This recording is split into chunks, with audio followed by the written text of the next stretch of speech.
It was about 5 or 6 weeks ago that Victoria spoke to a group of 600 people at a Rotary Club, and she's going to be giving the same speech to us today.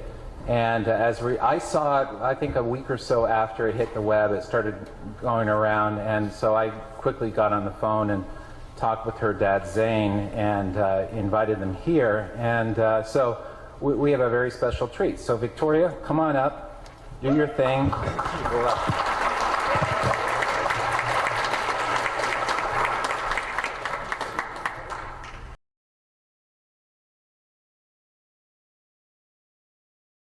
It was about 5 or 6 weeks ago that Victoria spoke to a group of 600 people at a Rotary Club, and she's going to be giving the same speech to us today.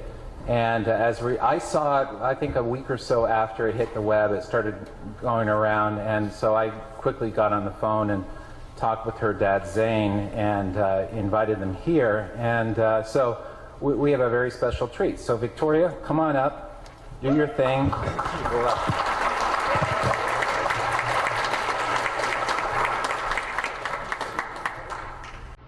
Have you ever wondered why Canada is in debt?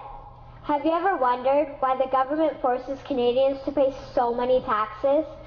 Have you ever wondered why the bankers from the largest private banks are becoming wealthier and the rest of us are not?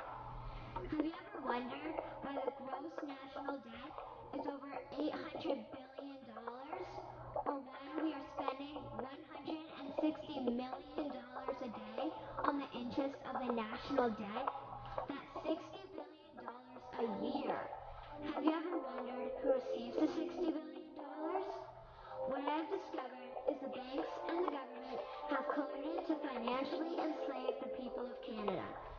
I will share with you 3 important points of reference, which will hopefully spark enough interest and concern for you to continue the research on your own and to engage your government to stop this criminal act against the people of Canada. First, we will briefly examine the Bank of Canada. Second, we will see how our banking system works today. And lastly, I will offer a viable solution that we can petition our government to implement. A very little-known figure in Canadian history is Gerald McGeer. He was a lawyer, member of Parliament, and mayor of Vancouver. His contribution to Canada is probably the greatest in our history. He championed the creation of the National Bank of Canada, whose sole purpose is to create and manage Canada's money. It was formed on July 3rd, 1934, and owned by all Canadians. Until the 1970s, because of the Bank of Canada, Canada's national debt was held at a constant manageable level, until the government decided to implement what we now have as our modern-day banking system that is robbing the Canadian people. So how are they robbing us? Allow me to explain how our private banks and government work today. First, the Canadian government borrows money from the private banks. They then lend the debtors' money to Canada with compounded interest. The government then continues to increase taxation of Canadians year after year in order to pay back the interest on the exponentially growing national debt. What results is inflation, thus more money for Canadians to spend into our economy, and the real money being used to pad the pockets of the banks. Also, the government gives the banks the ability to loan out money that doesn't exist in the form of loans. When a bank gives you a mortgage, which literally means a debt pledge, or a loan, they don't actually give you money. They click a key on a computer and generate the fake money out of thin air. They don't actually have it in their bank vaults. Presently, the banks only have $4 billion on reserve, but they have loaned out over $1.5 trillion.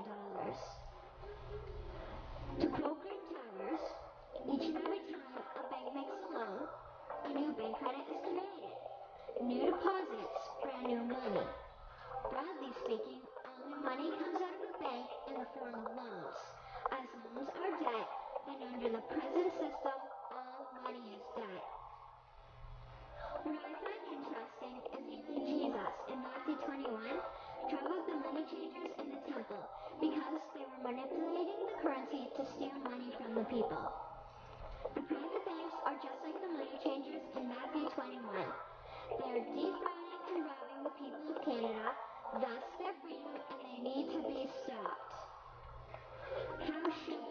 system work? In an infamous interview, Mr. McGeer asked Mr. Towers, "Can you tell me why a government with power to create money should give that power away to a private monopoly and then borrow that which Parliament can create itself back at interest to the point of national bankruptcy?"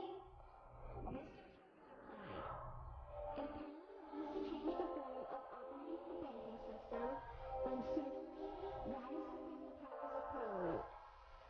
In other words, if the Canadian government needs money, they can borrow it directly from the Bank of Canada. The people would then pay fair taxes to repay the Bank of Canada. This tax money would in turn get injected back into our economic infrastructure and the debt would be wiped out. Canadians would again prosper with real money as the foundation of our economic structure and not debt money. Regarding the debt money owed to the private banks, such as the Royal Bank, we would simply have the Bank of Canada print the money line, hand